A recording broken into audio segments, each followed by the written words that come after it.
ఈ రోజు government junior కళాశాల బాలికల కళాశాల ప్రిన్సిపల్ గా నూతనంగా బాధ్యతలు తీసుకున్నటువంటి సుధారాణి మేడం గారు మనతో పాటు ఉన్నారు. వారు ఒక ప్రిన్సిపల్ గానే కాకుండా గతంలో కూడా వాళ్ళు ఒక టీచర్ గా ఒక లెక్చరర్ గా ఎన్నో సంస్థలు పనిచేసి ఆ తర్వాత మనకు ఎన్నో సోషల్ యాక్టివిటీస్ కూడా చేయడం జరిగింది. చాలా యాక్టివ్ గా సోషల్ యాక్టివిటీస్ కూడా చేయడం జరిగింది. అనంతరం వాళ్ళు ఇంకో ముఖ్యమైన విషయం ఏంటంటే మనం తెలుసుకోవాల్సింది ఇదే కళాశాలలో ఒక విద్యార్థిగా వారు చదువు అనేది కొనసాగించడం జరిగింది. అనంతరం తర్వాత వాళ్ళు ఒక లెక్చరర్ గా ఎదగడం జరిగింది. ఆ తర్వాత ఇదే కాలేజీకి వాళ్ళు ప్రిన్సిపల్ కూడా రావడం జరిగింది. ఇప్పుడు వారిని అడిగి తెలుసుకునే ప్రయత్నం చేద్దాం ఎలా ఫీల్ అవుతున్నారు అనేది. మేడం నమస్తే. ముందుగా కంగ్రాచులేషన్ మేడం. మేడం అసలు మీరు ఈ కళాశాలలో ఒక విద్యార్థిగా చదువు అనేది కొనసాగడం జరిగింది. అనంతరం మీరు ఇదే కాలేజ్ ప్రిన్సిపల్ గా రావడం జరిగింది. ఎలా ఫీల్ అవుతున్నారు? మొదటగా ఎంఎస్ న్యూస్ కి ధన్యవాదాలు. ఈ కళాశాలలో 1979-81 సంవత్సరంలో ఇంటర్ చదివి ఒక విద్యార్థినిగా అక్కడ కూర్చొని అప్పుడు మాకు పనిచేసే ప్రిన్సిపల్స్ ని ఇలా చూస్తూ ఆ ప్లేస్ ని నేను ఎప్పుడు చేరుకుంటానో అని ఒక ఆశ మైండ్ లో ఉండేది, ఒక కళ ఉండేది మైండ్ లో. మళ్ళీ నాకు నేనే ఇంత పెద్ద కళ కనకూడదేమో అనుకునేది. కానీ పదే పదే నా మనసులో ఈ కళాశాలకు నేను ప్రిన్సిపల్ చేయాలి అని ఒక భావన ఉండేది.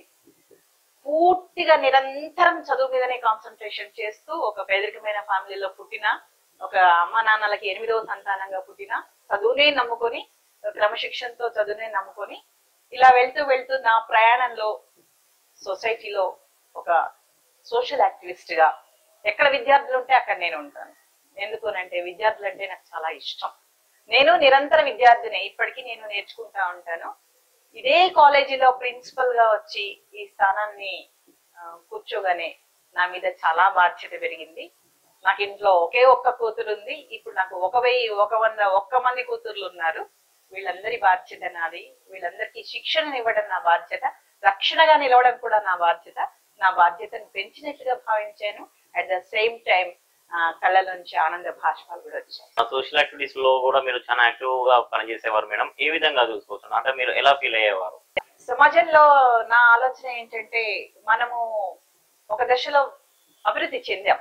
అభివృద్ధి చెందిన తర్వాత సర్వే జన సుఖినో భవంతు, అందరూ అభివృద్ధి చెందాలి, అందులో మనం ఉండాలి. మనం ఒకరిమే అభివృద్ధి చెందితే కాదు, మన వెనకాల కమ్యూనిటీ రేపు భావి భారతావని వాళ్ళ చేతుల్లో ఉంది.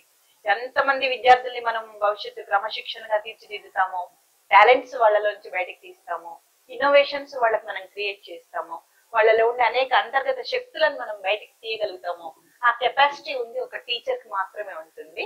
అలా ఎక్కడ సమాజంలో హాస్టల్స్ లో కానీ బయట కానీ విద్యార్థుల్లో కానీ అలాంటి అంతర్గత శక్తుల్ని వెలికి తీసినప్పుడే సమాజం బాగుపడుతుంది అనే ఉద్దేశంతో నేను నా ప్యాషన్ టీచింగ్, నా ప్యాషన్ సోషల్ యాక్టివిటీస్. ఈ సోషల్ యాక్టివిటీస్ లో ప్రతి విషయంలో ఒక వరదలు వచ్చినా, ఏదైనా జరిగినా, భూకంపాలు వచ్చినా, ఒక ఆడపిల్లలకి కౌన్సిలింగ్ చేయాలన్నా, ఒక జైల్లో ఖైదీలకు కౌన్సిలింగ్ చేయాలన్నా, అలాగే నేను నల్గొండ జిల్లా జడ్జి ప్రభాకర్ రావు గారు ఉన్నప్పుడు ఫ్యామిలీ కౌన్సిలర్ గా ఉన్నాను. అంటే కౌన్సిలింగ్ ద్వారా మనం మన మైండ్ సెట్ ని మార్చుకునే అవకాశం ఉంటుంది. ఎప్పుడైతే మన మైండ్ సెట్ ను మార్చుకుంటామో, నేను చాలా శక్తివంతురాలని అనుకోవాలి. నేను ఎప్పుడు అదే చెప్తాను, నేను చాలా శక్తివంతురాలని అనుకోవాలి. ఆత్మస్థైర్యం పెరుగుతుంది. కష్టాలు వస్తూనే ఉంటాయి, వస్తూనే ఉంటాయి. ఆ కష్టాలను అధిగమించాలి అంటే మన శక్తిని మనమే పెంచుకోవాలి. పెంచుకోవడం కోసం నా వాళ్ళందరికీ ఇన్పుట్ ఏమిస్తాను అంటే ధైర్యాన్ని ఇస్తాను. ఆ ధైర్యంతో వాళ్ళకి ముందుకు వెళ్ళాలనే ఆశతో, ఆశయంతో till my last day of life కూడా నేను ఇదే ప్రయత్నంలో ఉంటాను. అది నా అంబిషన్. మీరు విద్యార్థి దశలో ఉన్నప్పుడు విద్యపై విద్యార్థులకు ఎలాంటి అవగాహన ఉండేది? ఇప్పుడు ఎలా ఉందని ఫీల్ అవుతున్నారు? నేను విద్యార్థి దశలో ఉన్నప్పుడు మేము ఎట్లా అంటే టీచర్లు చెప్పక ముందే పాఠాన్ని చదువుకునే వాళ్ళం. ఒక 5-6 పాఠాలు ఎండాకాలం సెలవుల్లో, అప్పుడు పుస్తకాలకు అన్ని డబ్బులు ఉండకపోయేవి. పక్కింటి వాళ్ళ నాన్నయ్యలని పుస్తకాలు అడగొచ్చుకొని ఎండాకాలం సెలవులని 5-6 పాటలకు ప్రశ్న జవాబులు టిక్లు పెట్టుకొని నేర్చుకునేవాళ్ళం, రాసుకునేవాళ్ళం. అవన్నీ మళ్ళీ అన్నయ్యల పుస్తకాలు తీసుకెళ్తారని. అప్పుడు టీచర్లు ఏంటి అంటే ఎంత చెప్పినా కూడా మేము టీచర్లను అంటు పెట్టుకుని వాళ్ళ నోటి నుంచి ఎప్పుడే మాట వస్తుందా అని వెతుక్కునేవాళ్ళం. ఇప్పుడు వ్యవస్థ మారిపోయింది. ఇప్పుడు చైల్డ్ సెంట్రిక్ ఎడ్యుకేషన్ వచ్చింది. పిల్లవాడు ఏ సమయంలో అడిగినా పాఠం చెప్తున్నాము, ఆన్ కాల్ లో డౌట్ అడిగినా క్లారిఫై చేస్తున్నాము, వీడియో వాట్సాప్ గ్రూపులు పెడుతున్నాము, వాట్సాప్ గ్రూపుల్లో డౌట్స్ క్లారిఫై చేస్తున్నాము. ఈవెన్ టిల్ రేపు ఎగ్జామినేషన్ అంటే ఎకనామిక్స్ లో ఒక అబ్బాయి దసరు నాయక్ అని నిజాం కాలేజ్ లో ప్రస్తుతం అయిపోయింది, పీజీ అయిపోయింది. రేపు ఎగ్జామ్ అనగా కాల్ చేసి రాత్రి 12 గంటలకు మేడం పొద్దున్నే ఎకనామిక్స్ ఎగ్జామ్, నాకు ఇంపార్టెంట్ క్వశ్చన్స్ చెప్పండి అంటే నేను 12 నుంచి 12 వరకు చెప్పిన ఆ ప్రశ్న జవాబులు రాసేవాడికి 92 మార్కులు వచ్చాయి ఎకనామిక్స్ లో. అబ్బాయి ఇప్పుడు పీజీ నిజాం కాలేజ్ లో అయిపోయింది, జాబ్ చేస్తున్నాడు. మధు అనే ఒక అబ్బాయి కూడా ఎస్ఐగా చేస్తున్నాడు, సిఐగా చేస్తున్నాడు. అంటే విద్యార్థులకు మనం అలాంటి స్థైర్యాన్ని, నాకు ఒకరు ఉన్నారు, ఎలాంటి సమస్య వచ్చినా మేడం దగ్గరికి వెళ్తే నాకు పరిష్కార మార్గం దొరుకుతుంది అనే ధైర్యాన్ని ఇవ్వటం మా వృత్తి చేసుకున్న అదృష్టం. మేడం, మీరు ఈ కళాశాలలో విద్యార్థులుగా మీరు చదువుకున్నటువంటి సమయంలో కాలేజ్ ఇక్కడే ఉండేదా లేకపోతే వేరే లొకేషన్ లో ఉండేదా? నేను పుట్టింది పెరిగింది మొత్తం మా అమ్మవారు అత్తవారు ఇదే సార్. ఇక్కడ మేము చదువుకునేప్పుడు మా కాలేజీ రోజుల్లో బైపీసీలో చదివాను నేను. బైపీసీలో ప్రాక్టికల్స్ ఉండేవి. మంజుల మేడం అనే ఒక మేడం ఉండేవారు. మేడం దగ్గరికి వెళ్ళాలంటే రికార్డ్ తీసుకుని ఇట్లా పెట్టుకొని చాలా భయంగా వెళ్ళేవాళ్ళం. ఎందుకంటే చిన్న తప్పున్న మేడం యాక్సెప్ట్ చేసేది. నాకు చిన్నప్పుడు కూడా నా విద్యాభ్యాసం ఇక్కడే జరిగింది, వివేకానంద స్కూల్లో జరిగింది. మా ప్రిన్సిపల్ అప్పుడు హెడ్ మాస్టర్ అనేవాళ్ళు భగవంత్ రెడ్డి గారు, మల్లేశ్వర్ టీచర్ అని మాకు క్లాస్ టీచర్ ఉండేవాళ్ళు. సాయంత్రం 4 గంటలకు క్లాస్ అయిపోగానే కిటికీల దగ్గర నుంచి వచ్చి చూసేవాళ్ళు, వీళ్ళు ఏం చేస్తున్నారు ఇళ్లలో అనేసి. మాకు అంత అమ్మో ఎప్పుడు వస్తారో మేడం అనేసి మేము ఎప్పుడు పుస్తకాలు చదువుకునేవాళ్ళం. అలాంటి విద్యాభ్యాసం నాకు ఇచ్చిన గురువులందరికీ మనస్ఫూర్తిగా శిరస్సు వంచి వందనాలు తెలుపుతున్నాను. నేను ఈ స్థితిలో ఉండడానికి కారణం నా గురువులే అని ఘంటాపదంగా నా అమ్మ నాన్నలు, నా గురువులు, నా అక్క చెల్లెళ్ళు, నా అన్నదమ్ములు నాకు ఇచ్చిన పుష్, మా భర్త నాకు ఇచ్చిన పుష్ సోషల్ యాక్టివిస్ట్ గా చేరడానికి, సమాజంలో సమయాన్ని కేటాయించడానికి తోడ్పడిందిగా తెలియజేస్తున్నాను. అంటే మేడం, మీరు ఈ కళాశాల చదువుకున్న సమయంలో కళాశాల పరిస్థితి ఏ విధంగా ఉండేది, ఇప్పుడు చూసుకుంటే ఏ విధంగా ఉంది? నేను కళాశాల చదువుకునే సమయంలో ఇప్పుడు మనం ఉన్న కళాశాలకు కొద్ది దూరంలో ఆ ప్లేస్ లో కళాశాల ఉండేది. షిఫ్ట్ సిస్టమ్ ఉండేది. మా పక్కన ఇంటర్ వాళ్ళు చదువుకునే వాళ్ళు, మేము 8, 9, 10 తరగతులు మేము చదువుకునేవాళ్ళం. ఇప్పుడున్నన్ని ఫెసిలిటీస్ అప్పుడు లేవు, కానీ ఉన్న ఫెసిలిటీస్ ను ఉపయోగించుకొని చాలా బాగా చదివాం. ఇప్పుడు చాలా ఫెసిలిటీస్ వచ్చాయి. విద్యార్థులకి ఉచిత పుస్తకాలు వచ్చాయి, ఉచిత మెటీరియల్ వచ్చింది. అనేక స్వచ్ఛంద సంస్థలు ఏవి కావాలి అన్నా విద్యార్థులకు వాళ్ళు డొనేట్ చేయడానికి సిద్ధంగా ఉన్నారు. విద్యార్థులకి కెరీర్ ఓరియంటెడ్ ఎడ్యుకేషన్ వచ్చింది ఇప్పుడు. అప్పుడేమో కెరీర్ ఓరియంటెడ్ ఎడ్యుకేషన్ లేదు, కేవలం ఎడ్యుకేషన్ మాత్రమే నేర్చుకున్నాం మేము. ఇప్పుడు స్పెషల్ గా వచ్చింది కెరీర్ ఓరియంటెడ్. ఇంటర్ విద్యా వ్యవస్థ అనేది ఒక మల్టీ వే. ఇక్కడి నుంచి ఎంసెట్ వెళ్ళాలా, ఇంజనీరింగ్ వెళ్ళాలా, ఒక 2 సంవత్సరాలు నా ప్రభుత్వ కళాశాలలో చదివితే ఇంజనీరింగ్ ఫ్రీ. ఇలాంటి అవకాశాలు అన్ని ఉన్నాయి కాబట్టి నేటి విద్యార్థులు చాలా అదృష్టవంతులు. అనేక రకాల కౌన్సిలింగ్ సెంటర్స్, అనేక రకాల కౌన్సిలింగ్ ప్రభుత్వ పాఠశాలలోనే లభిస్తున్నాయి, ప్రభుత్వ కళాశాలలోనే లభిస్తున్నాయి. ప్రభుత్వ కళాశాలల్లో అద్భుతమైన లెక్చరర్స్, అద్భుతమైన విద్యా ప్రమాణాలు పాటిస్తూ ముందుకెళ్తున్నాం. ఇప్పుడు మీరు ఈ కళాశాలలో ప్రిన్సిపల్ గా ఛార్జ్ తీసుకున్నారు. ఇప్పుడు మీ దృష్టిలో ఉన్నటువంటి, ఇప్పటి వరకు మీ దృష్టిలో ఉన్నటువంటి ఈ కళాశాలలో సమస్యలు ఏమున్నాయి, మీరు ఎలా డెవలప్మెంట్ చేయాలనుకుంటున్నారు? కళాశాలలో ముందుగా నేను గుర్తించిన సమస్య ఏమిటి అంటే, కొంచెం నాకు ఇంకొక 10 క్లాస్ రూమ్లు కావాలి. 10 క్లాస్ రూమ్లు, పాత క్లాస్ రూమ్లు కొంచెం కూలిపోవడానికి సిద్ధంగా ఉన్నాయి. నాకు 100 మంది పిల్లలు కూర్చునే ఒక ఆడిటోరియం కావాలి. ఆడిటోరియంలో కూర్చుంటే పిల్లలు ఏంటి అంటే, ఏ సింపోజియంస్ పెట్టినా, ఏ సెమినార్స్ పెట్టినా ఆడిటోరియంలో లుక్ వచ్చి వాళ్ళ ఫ్యూచర్ లో వాళ్ళు ఎక్కడికైనా వెళ్ళిన ఆడిటోరియంస్ చూసినా భయపడరు, వాళ్ళకు స్టేజ్ ఫియర్ పోతుంది. కాబట్టి నాకు కావాల్సిన నెసెసిటీస్ అవి.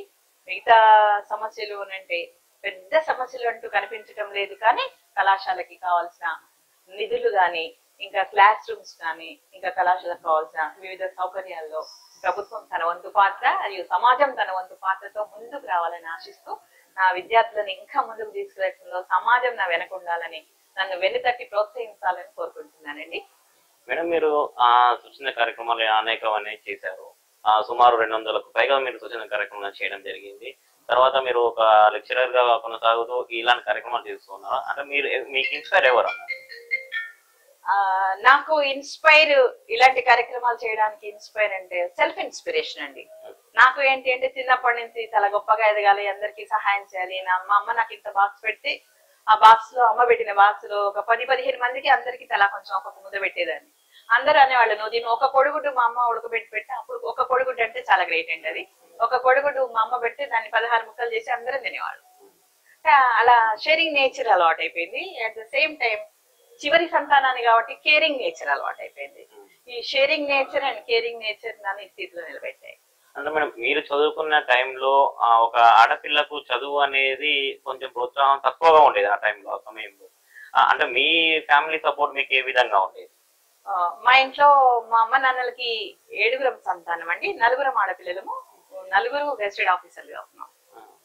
మా నాన్న పెట్రోల్ బంక్ లో ప్రైవేట్ గా లెక్కలు రాసేవాళ్ళు.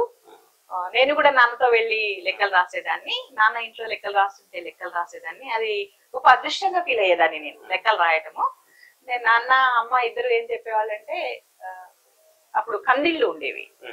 ఇట్లా కందిలు పెట్టుకొని అమ్మ ఇట్లా పట్టుకుంటే కందిరి ముందర మేము అందరం కూర్చొని ఎవరైనా అడ్డం వస్తే పక్కకు తిరగమని పెట్టి కరెంట్ పోతే చదువుకోమని చెప్పేది. అమ్మ ఏమని చెప్తుండేది ఏంటంటే, నాకు చదువు రాదమ్మా, మీరు చదువుకోవాలి అని చెప్పేది. అదొక్కటే మాట చెప్పేది మా అమ్మగారు.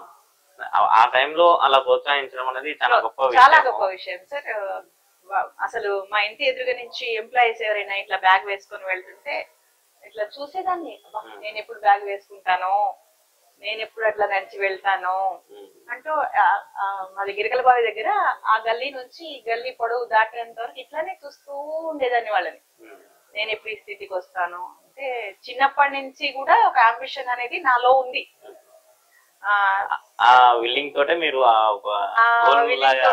సెల్ఫ్ ప్రతిసారి నన్ను నేనే వెనుతట్టి ప్రోత్సహించుకుంటాను. ముందుకెళ్ళాలి, నో రెస్ట్. అంటే మీరు ముందుకు దర్శన కార్యక్రమాలు చేస్తున్న సమయంలో కావచ్చు, టీచింగ్ సమయంలో కావచ్చు, లేదా మీరు ఇంకేమన్నా ఇన్స్పైర్ గా చెప్తున్న సమయంలో మీకు ఎలాంటి అడ్డంకులు కానీ ఆటంకాలు కానీ ఏమైనా వచ్చిన సందర్భాలు ఉన్నాయా? అడ్డంకులు అని అంటే, సమాజము ఒక స్త్రీ ముందుకెళ్తుంటే కొన్ని అడ్డంకులు క్రియేట్ చేస్తుంది సార్. అంటే సమాజం క్రియేట్ చేస్తుంది అంటే, ఎవరో ఏదో అన్నారని, ఏదో అనుకుంటున్నారని ఎప్పుడు మనం వెంట తిరగకూడదు. ఎందుకంటే మనకి ఏ లక్ష్యం అయితే ఉందో ఆ లక్ష్యాన్ని చేరుకోవాలి అని అంటే మనం ముందుకు వెళ్తూనే ఉండాలి. వాళ్ళంతా మన వెల్ విషర్స్. ఒకరు ఒక నెగిటివ్ మాట అన్నారు అంటే ఇట్స్ అవర్ వెల్ విషింగ్ మాట. అది దాన్ని మనం కాన్సెప్ట్ గా తీసుకొని, అక్కడి నుంచి ఆ ఆబ్స్టెకల్ రాకూడదు అని ముందుకెళ్ళాలి. తర్వాత వాళ్ళే వచ్చి మన అభినందిస్తారు. మీరు ఫేస్ చేసిన ప్రధానమైన సమస్యలు ఏమైనా ఉన్నాయా మీ లైఫ్ హిస్టరీలో చూసుకుంటే? నా లైఫ్ ఫీల్డ్ లో చూస్తే నేను ఫేస్ చేసిన ప్రధానమైన సమస్య ఏంటి అని అంటే, నేను ఇంటర్ పాస్ అయిన తర్వాత డిగ్రీకి వెళ్ళాలి. నేను బైపీసీ తీసుకున్నాను. ఎన్జీ కాలేజ్ లో సీట్ వచ్చింది. మా అమ్మ వాళ్ళు, మా అన్నయ్యలు ఆడపిల్లవు కదా ఎన్జీ కాలేజీకి పంపం, కేవలం మగ ఆడపిల్లలున్న కాలేజీకి పంపిస్తాం, లేకపోతే చదువు బంద్ చేయి అన్నారు. అమ్మో, చదువు ఎక్కడ బంద్ చేస్తారో అని ఉమెన్స్ కాలేజ్ లో బిఏలో చేరాను. చేరి నా స్టడీస్ కంటిన్యూ చేశాను. కంటిన్యూ చేసిన కొత్తలో సైన్స్ నుంచి ఆర్ట్స్కి వచ్చాను. కాస్త అర్థం కాకపోయేది మొదట్లో. చాలా కాన్సన్ట్రేషన్ గా విని, మాకు ఉమెన్స్ కాలేజ్ లో కూడా బోల్డ్ అనే సెమినార్స్, ఇప్పుడు వేణు సంకోష్ గారు ఉన్నారు మా గురువు గారు సార్, బోల్డ్ అనే సెమినార్స్. నేను వృత్తిలోకి ప్రవేశించాక గోనారెడ్డి గారు ఉన్నారు మా గురువు గారు. ఇట్లా వాళ్ళు వెన్నుతట్టి ప్రోత్సహించి వెళ్ళండి వెళ్ళండి వెళ్ళండి అంటూ వాళ్ళ ఊతంతో నేను ముందుకెళ్ళగలిగాను. చాలా మంది ప్రొఫెసర్స్, చాలా మంది లెక్చరర్స్.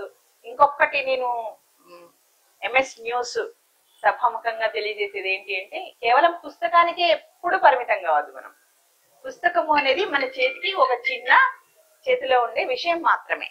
దాన్ని సపోర్ట్ గా తీసుకొని సమాజంలో మనకి ఎన్ని సోర్సెస్ లో మనకు బుక్స్ ఉన్నాయి, ఆ బుక్స్ అన్ని చదవాలి.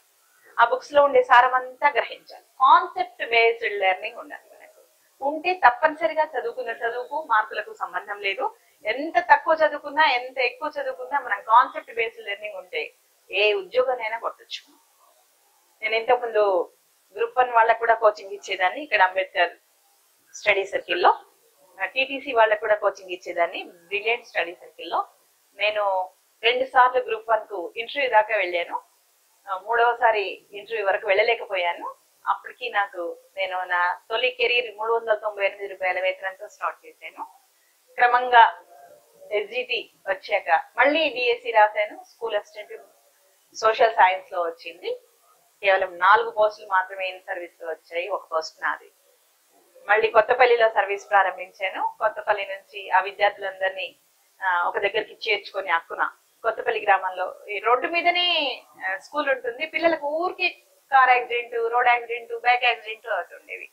ఏంటబ్బా ఈ సమస్యకి పరిష్కార మార్గం అని కొత్తపల్లిలో అందరి విలేజెస్ ని కలిసి గ్రామకంఠం భూమిని సేకరించి అందరి 150 మంది సంతకాలు పెట్టించి ఎంఆర్ఓ గారితో అది గ్రామకంఠం నుంచి స్కూల్ కి మళ్ళించి ఇప్పుడున్న కొత్తపల్లిలో కనిపించే మీకు బిల్డింగ్ ఆ రోజు నా శ్రమ ఫలితమే. మీరు అంత మందితోని సంతకం పెట్టించడం, అంతమందిని కాంప్రమైజ్ చేయడం, ఒప్పించడం అనేది చాలా గొప్ప విషయం అనుకోవచ్చు. ఇంకోటి కష్టమైన విషయం కూడా అనుకోవచ్చు. ఆ సమయంలో మీరు ఎట్లా ఫీల్ చేసేది?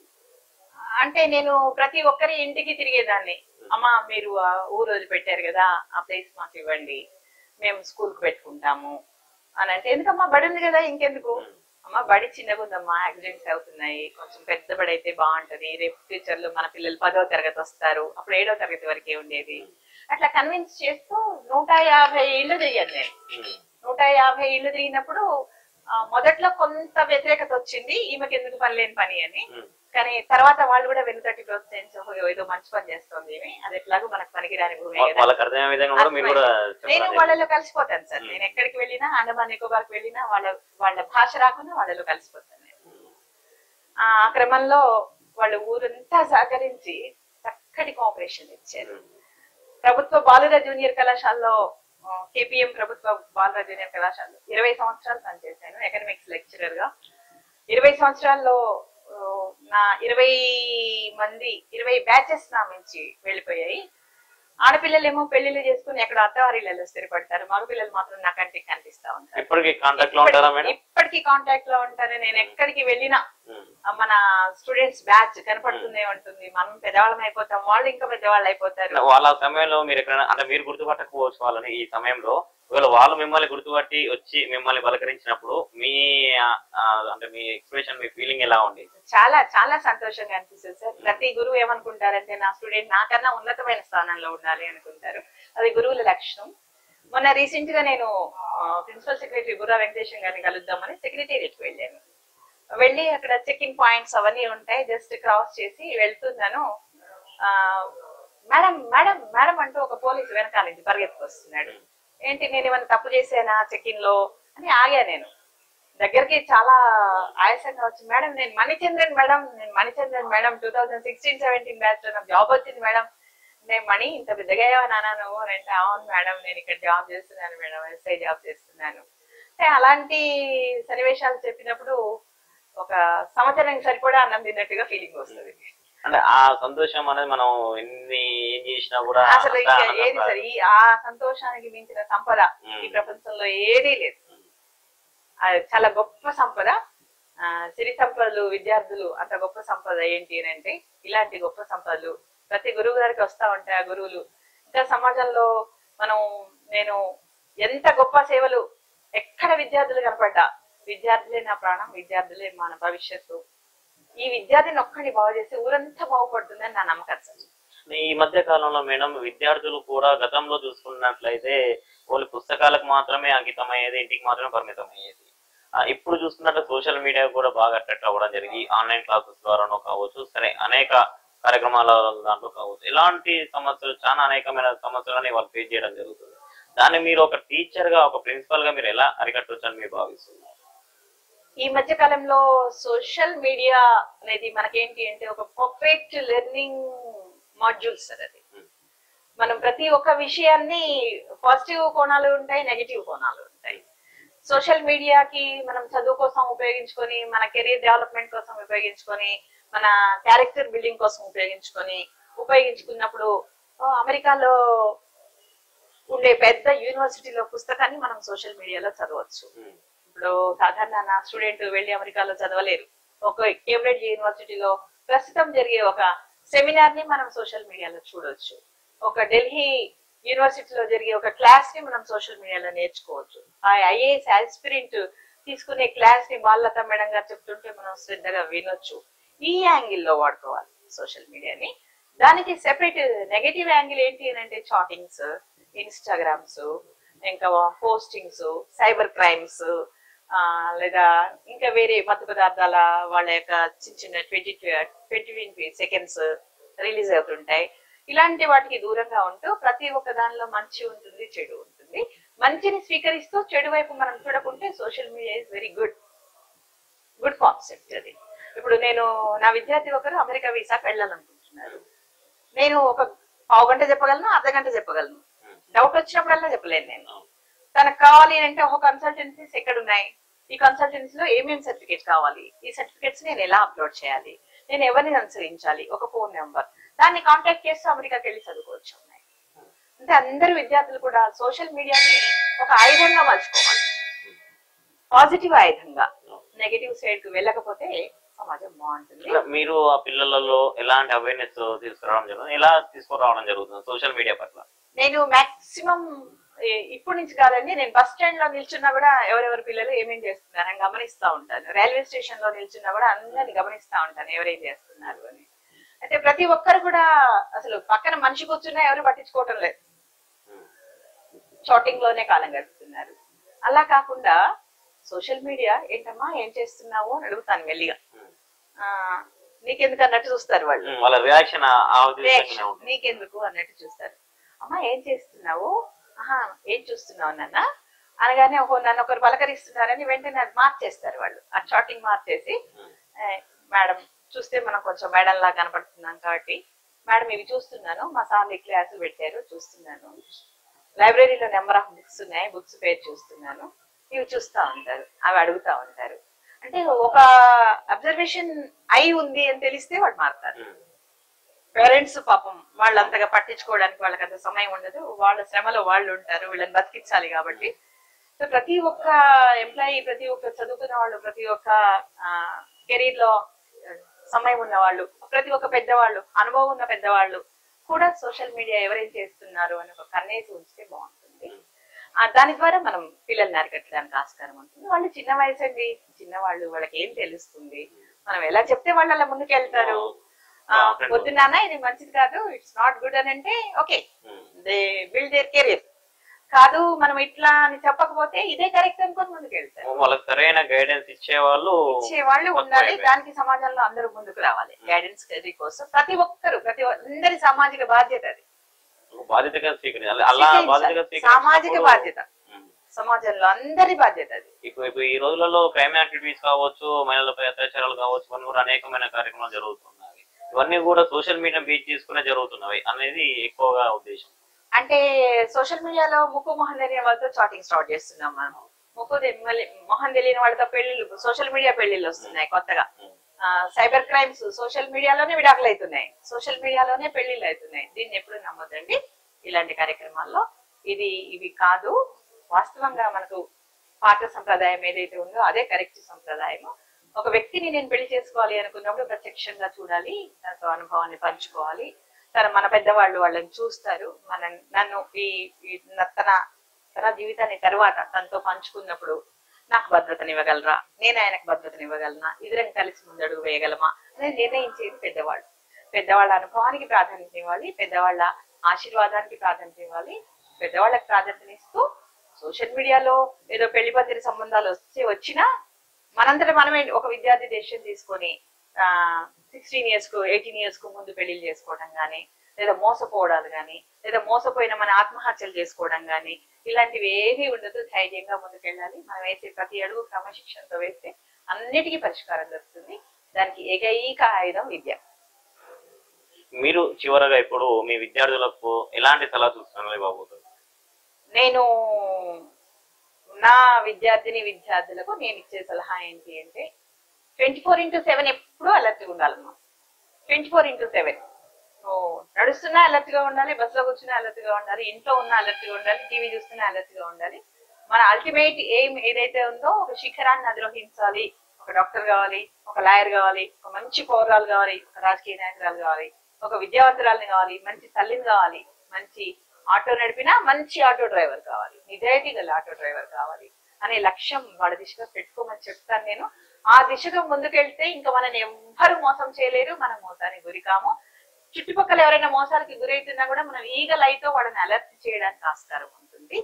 ఇది మనము అంటే సంస్కారంతో పాటు, చదువుతో పాటు, అనుభవంతో పాటు వచ్చే గుణపాఠాలు ఇవి. ఆ గుణపాఠాలని మేము పాఠాలుగా చెప్తున్నాం.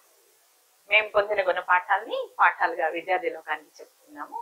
విద్యార్థి లోకము చాలా గొప్ప స్థితిలో ఉంది. అబ్దుల్ కలాం లాంటి వాళ్ళ ఆశయాలు, గొప్ప గొప్ప ఆశయాలు, అలాంటి కళలు నిజం చేయాలని ఒక పూల తోట పెంచుకుంటాం మనం. పూల మీద ఇష్టంతో పూల తోట పెంచుకుంటాం.